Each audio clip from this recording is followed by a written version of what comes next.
I can't stand him anymore. Every breath he takes irritates me to my core. Those words, my wife's words, slice through me like a serrated knife, tearing not just my heart, but the entire fabric of what I thought was our life together.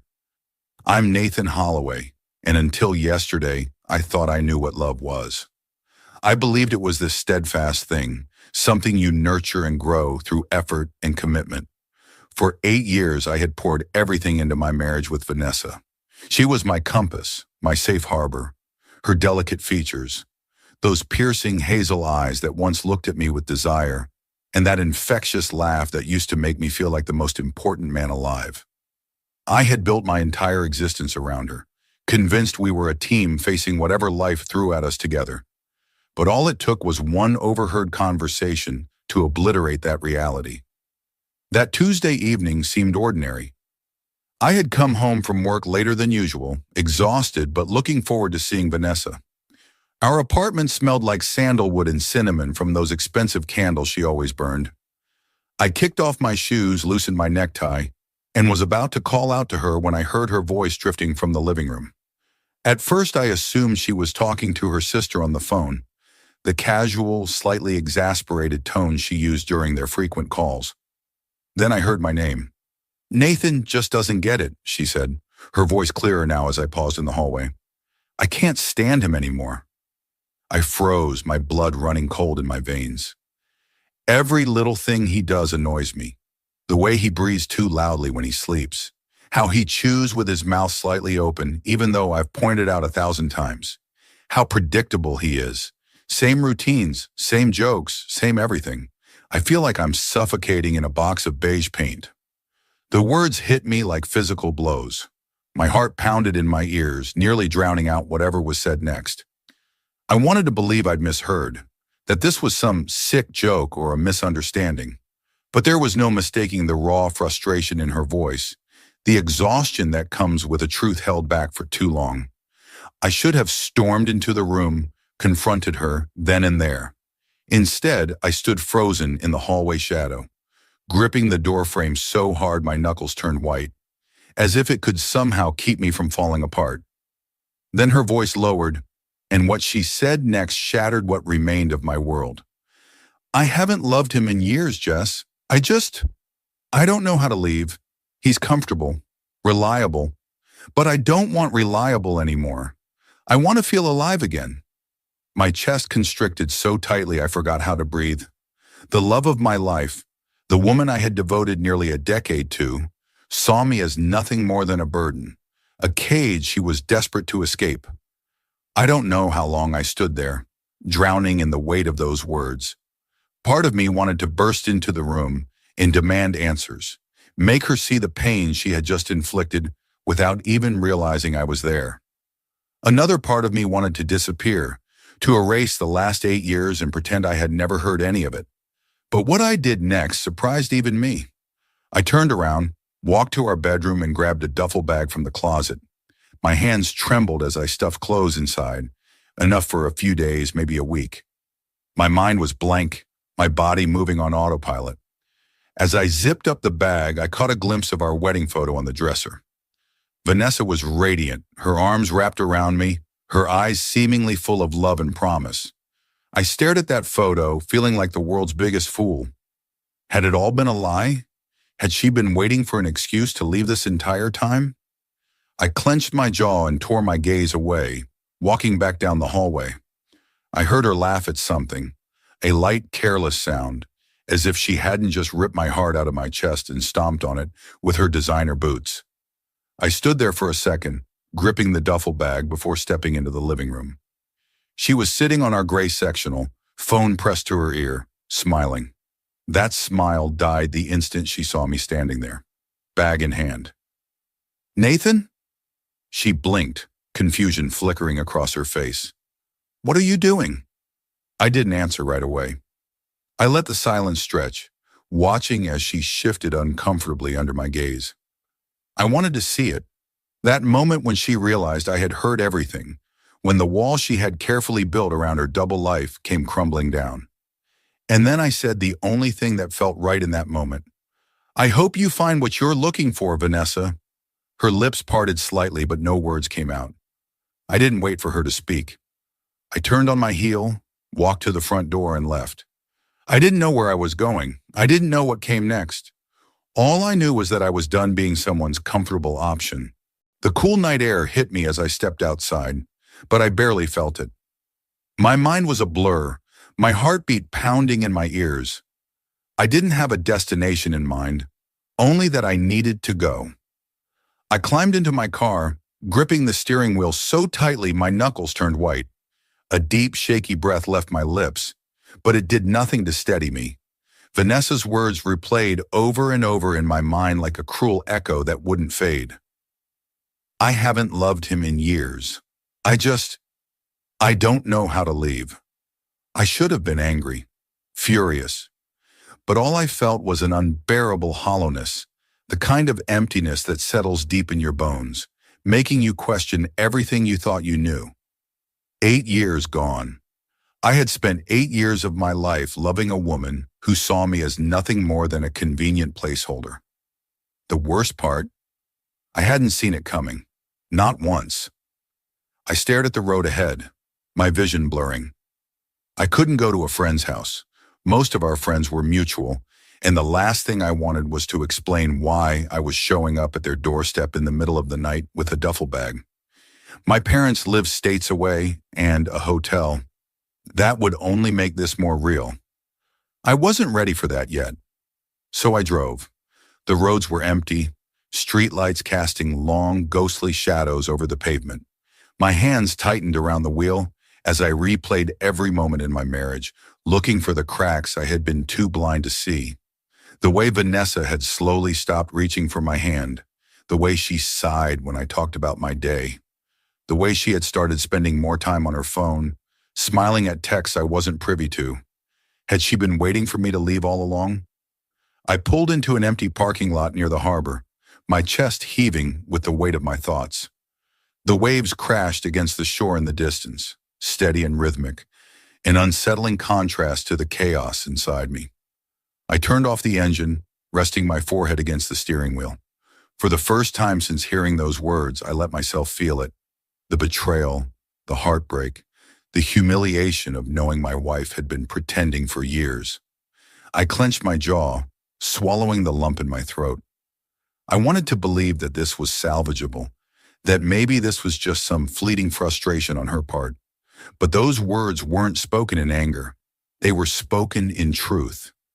I had already lost her. I just hadn't realized it until now. A sudden vibration jolted me out of my thoughts, my phone lighting up in the darkness. Vanessa. For a long moment, I just stared at the screen. Then, against my better judgment, I answered. Natan? Her voice was hesitant, unsure. Where are you? I didn't respond. The silence stretched between us, heavy and suffocating. She exhaled. Look, I don't know what's going on, but I heard you, I said quietly. A pause, then softer. What? I heard you, Vanessa.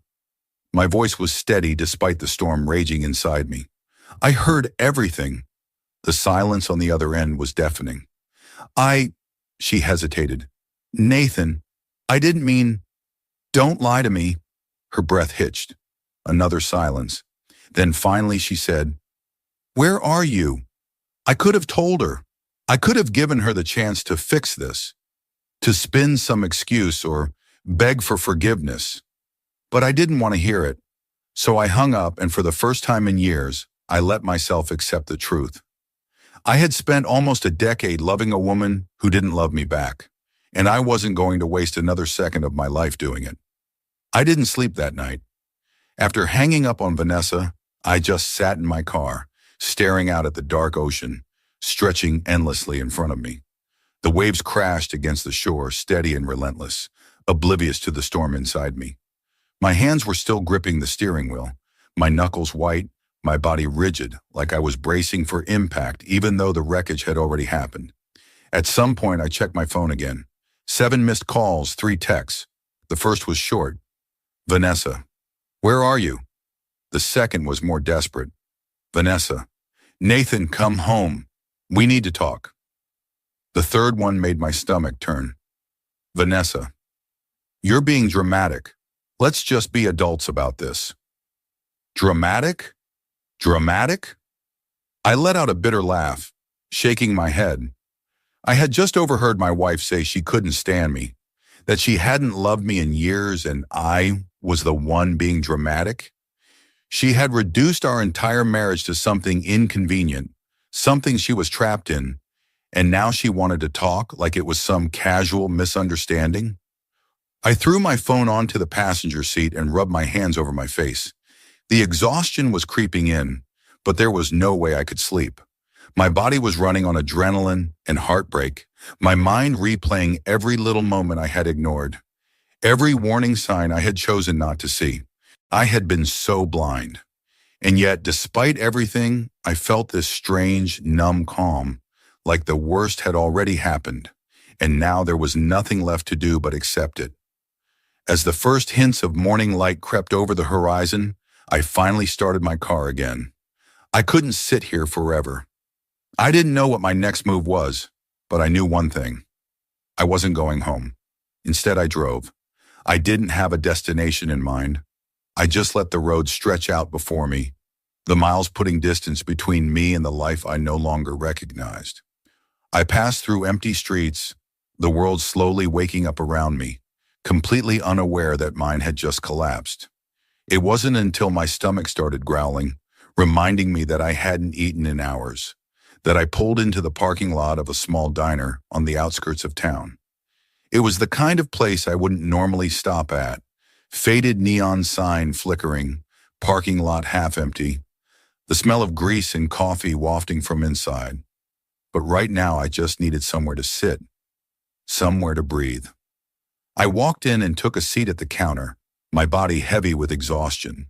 A waitress appeared, a middle-aged woman with tired eyes and a kind smile. She poured me a cup of coffee without asking, like she could tell just by looking at me that I needed it. "Tough night?" she asked, raising an eyebrow. I let out a breathless laugh. "You could say that." She didn't pry, just nodded and slid a menu toward me before walking away to give me space. I appreciated that. The last thing I wanted was to explain myself to a stranger when I barely understood what I was feeling. I sat there for a long time, staring at the menu without really seeing it. The world around me felt distant, like I was watching it happen through a screen.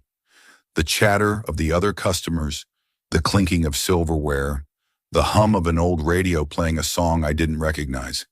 It all felt so normal, like everything was still the same, even though my world had shattered just hours ago. I should have been home right now.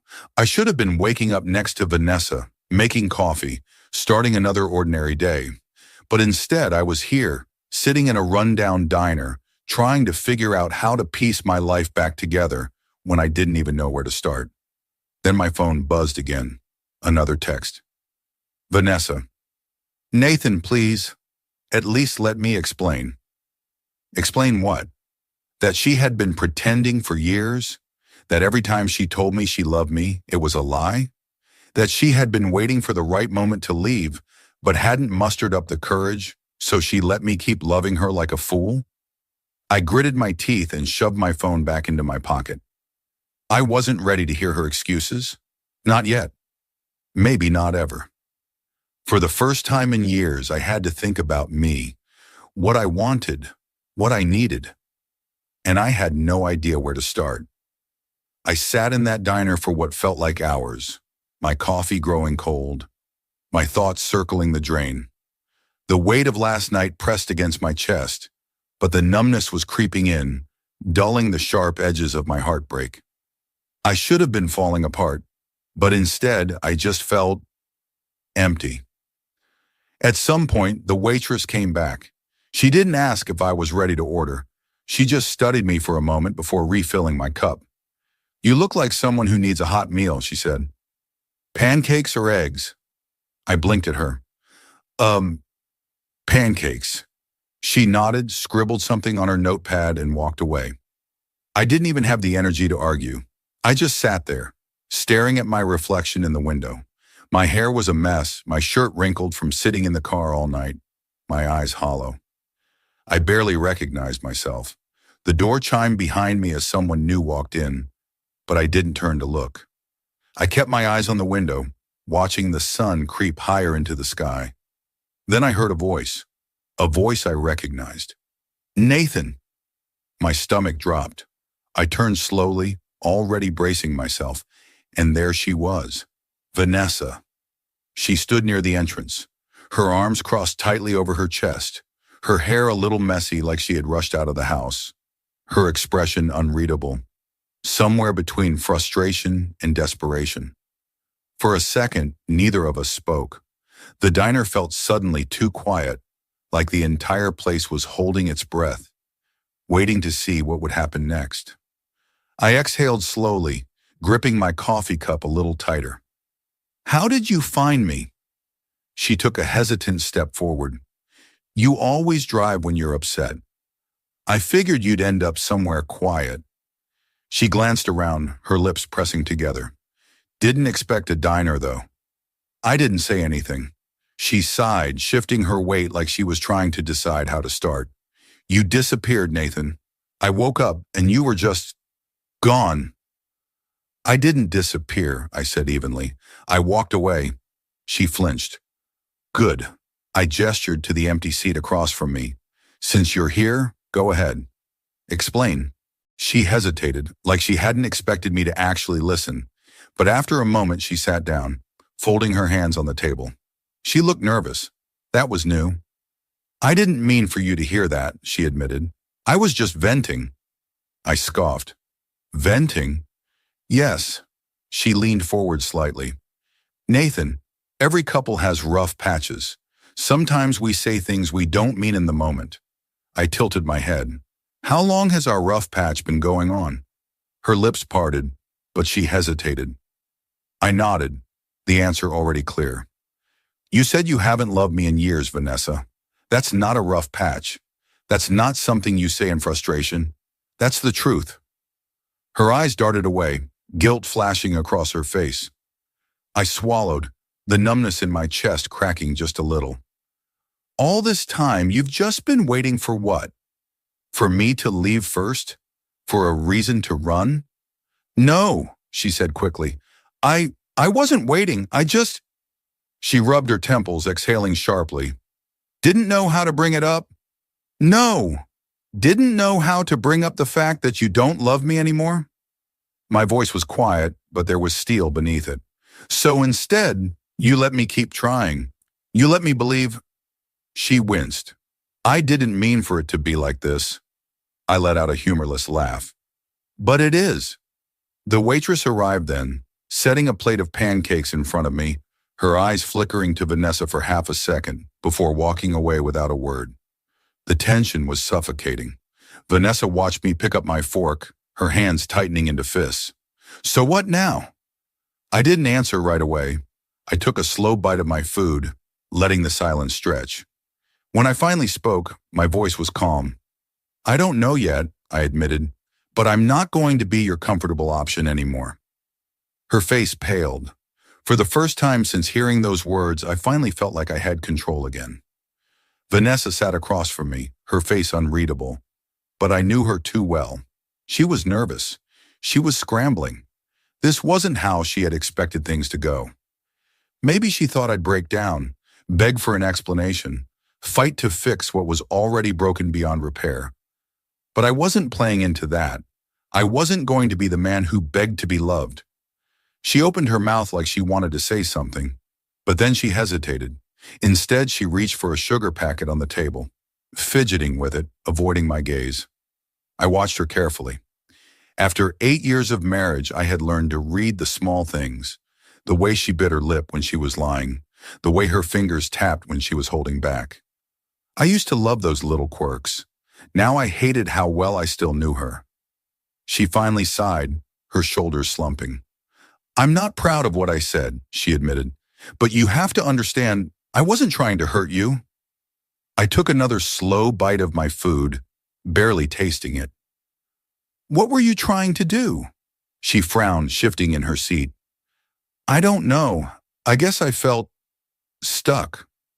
For a long time, Like I woke up one day and realized I wasn't the same person I was when we got married. She exhaled sharply. And I know that's not fair to you. I know I should have talked to you about it, but Nathan, you've never been good at seeing the signs. You always assume everything's fine. I stared at her. Because you let me think it was. She flinched but didn't argue. I set my fork down, leaning forward slightly. Let me ask you something, Vanessa. If I hadn't overheard you, would you have ever told me? She looked away. That was all the answer I needed. I clenched my jaw, feeling my stomach twist. I had been married to a woman who was perfectly fine living a lie. A woman who had chosen to stay not out of love, but because it was easier than leaving. The worst part?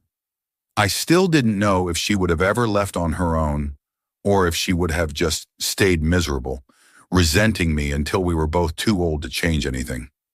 She rubbed her temples. I don't know what you want me to say. I let out a breath, leaning back in my chair. That's the problem, Vanessa. You never do. For a long moment, neither of us spoke.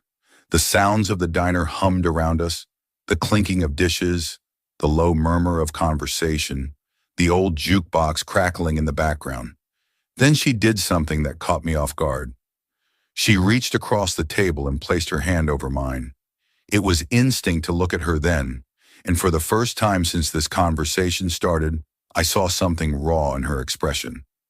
Not guilt, not regret. Fear. I don't want to lose you, she admitted, her voice barely above a whisper. I blinked. Of all the things I had expected her to say, that wasn't one of them. I pulled my hand back, studying her. You don't want to lose me, but you don't love me, she swallowed hard. I don't know. I don't know if what we have is love anymore, Nathan, but I don't want it to end like this. I let out a humorless laugh. You don't want it to end because it's messy, because it's uncomfortable, not because you actually want me. She didn't deny it. That was it. That was the final nail in the coffin. I exhaled slowly, pushing my plate away. I don't know what's worse, I admitted. The fact that you don't love me anymore, or the fact that you would have let me keep loving you anyway. Her eyes glistened, but I didn't feel bad for her. Not anymore. I reached into my pocket, pulled out a few bills, and tossed them onto the table before standing up. Vanessa followed suit, looking up at me like she was trying to figure out how to stop what was happening. Nathan, she started, her voice cracking, can we at least... No, I cut her off.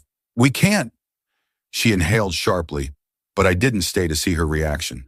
I turned, walked past the counter, and stepped out into the morning light. I didn't know where I was going, but I knew one thing for certain. I wasn't going home. The moment I stepped outside, the air felt different, lighter somehow, as if something heavy had lifted, even if just slightly. The sun was higher now, warming my skin, but I still felt cold inside.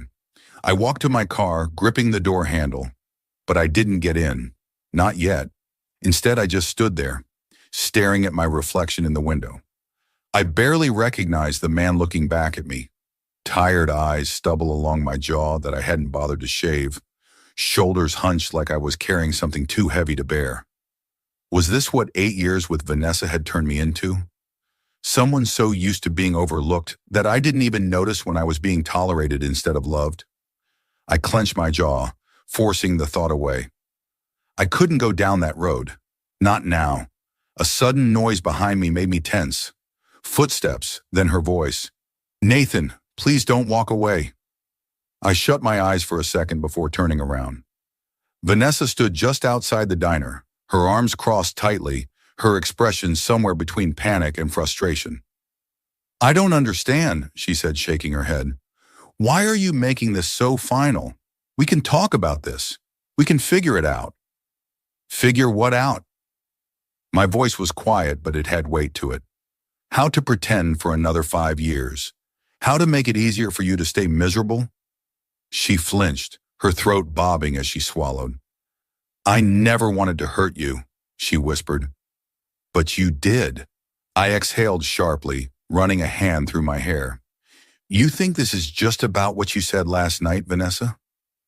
This is about the years you spent looking at me like I was furniture. The years you let me believe something that wasn't real. She bit her lip, looking away. I wasn't trying to be cruel. No, you were trying to be comfortable. Her head snapped up, eyes flashing. And what about you? Do you really think you were the perfect husband? That I was the only one who was unhappy? I let out a bitter laugh. Number. But at least I wasn't lying to you. The words hit her like a slap. Her jaw tightened, and for a second, I thought she was going to argue. But then her shoulders slumped, and just like that, she looked small. Smaller than I had ever seen her. I had spent so many years seeing her as the center of my world, the person I built my life around. But right now, standing in front of her in this Nowhere Town diner parking lot, I realized something that should have been obvious long ago. She wasn't my world. She was just a part of it, a part that no longer fit. She inhaled shakily. So what now? I glanced at my car, then back at her. Now I figure out who I am without you. Her breath hitched, and for the first time since this all started, I saw it.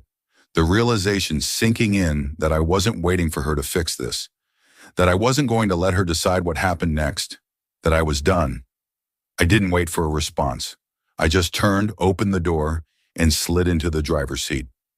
As I started the car, I saw her in the rearview mirror, standing frozen in the parking lot, watching me go. For a moment, guilt tried to creep in.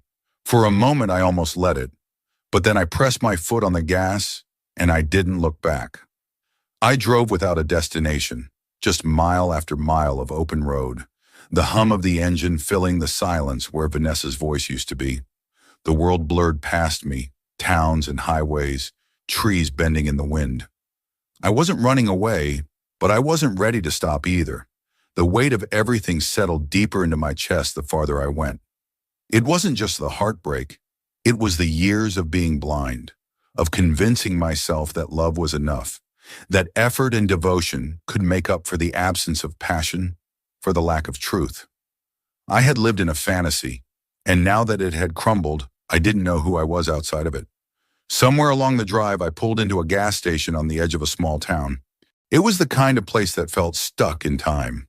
An old sign hanging over the pumps, a single rusted vending machine buzzing near the entrance. I stepped out of the car, stretching my stiff limbs, the cool air stinging against my tired skin. Inside, the clerk barely looked up as I grabbed a bottle of water and a protein bar. But as I walked toward the counter, someone else caught my eye. A man stood near the back, flipping through a magazine. Older, maybe in his late 50s, with weathered hands and a thoughtful frown. Something about him seemed familiar, though I couldn't place it. Then, as if sensing my gaze, he looked up. His eyes locked onto mine, and for a second I saw a flicker of recognition. Then he nodded, like he knew exactly what I was going through. "You look like you've been driving a long time," he said, his voice rough with age. I hesitated before nodding. "Yeah. Trying to outrun something?" A dry laugh escaped me. "More like trying to figure out where I'm supposed to be."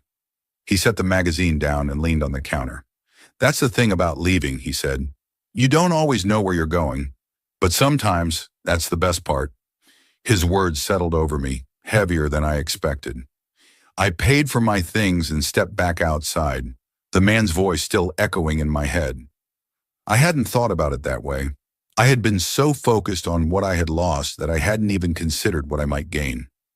I sat in my car, gripping the steering wheel, staring at the road ahead. For the first time in years, I didn't have to answer to anyone. I didn't have to be the man who came home on time, who made sure dinner was ready, who asked if Vanessa needed anything before thinking about himself. For the first time in years, I was free. The thought scared me, but it also felt good. I pulled out my phone, scrolling past Vanessa's unread messages. Instead, I opened my contacts and hovered over a name I hadn't thought about in too long. Marcus, my brother. We hadn't spoken much in the past few years. Life got in the way. Work, marriage, distance. But if there was anyone who would understand, it was him. I took a deep breath and hit call. It rang twice before he picked up. Natan? His voice was groggy, like I had woken him up. Then, as if realizing the time, he cleared his throat. Man, it's been a while. Everything okay? I hesitated. Then finally I exhaled. No, I admitted, but I think I'm finally ready to figure out what okay looks like. Marcus didn't ask too many questions. He just listened. I didn't spill everything at once. I wasn't ready for that. But I told him enough. Enough for him to say, you know you don't have to figure this all out alone. For the first time in days, I let out a real breath. He invited me to stay with him for a while. No pressure, no expectations. Just a place to land while I sorted through the wreckage of my old life. And for the first time since I had walked out of that house, I said yes to something that wasn't tied to Vanessa. The drive to his place took a few hours.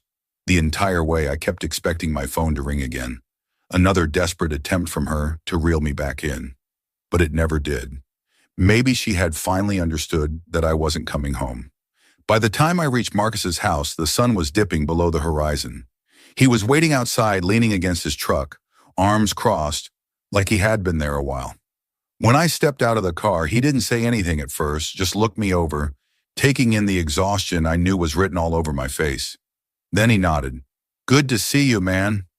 Something in my chest loosened at those words. He didn't ask if I was okay. He didn't expect me to pretend I was fine. He just knew. Inside, he handed me a beer, and we sat out on the porch in comfortable silence. The cicadas hummed in the distance, the air warm but not stifling. It had been a long time since I had felt this kind of peace. No tension, no pressure to fix something, no weight of someone else's expectations pressing down on me. Do you regret it? He asked eventually. I took a slow sip of my drink, thinking, did I? Did I regret walking away from the life I had built? From the woman I had loved? No, I said finally. I regret not seeing it sooner. But leaving. I think it was the first thing I've done for myself in a long time. Marcus nodded like he understood. Good. And for the first time, I believed it. I didn't have all the answers. I didn't know what came next. But for the first time in years, the future didn't feel like a trap. It felt like an open road stretching wide ahead of me, and I was finally ready to see where it led. 2 months later, I stood in front of the apartment Vanessa and I had once shared, a strange sense of detachment washing over me. I was here to pick up the last of my things. Marcus had convinced me it was time to close this chapter for good. As I used my key to unlock the door, probably for the last time, I was struck by how foreign the place felt now. It was still technically my home, but it no longer felt like it. The scent of Vanessa's candles still lingered, but it didn't feel like comfort anymore. It felt like someone else's life. I moved through the rooms quickly, grabbing the few remaining items I wanted to keep. Some books, a few records, my dad's old watch. Everything else Vanessa could have. I didn't want reminders. I was just zipping up my bag when I heard the front door open.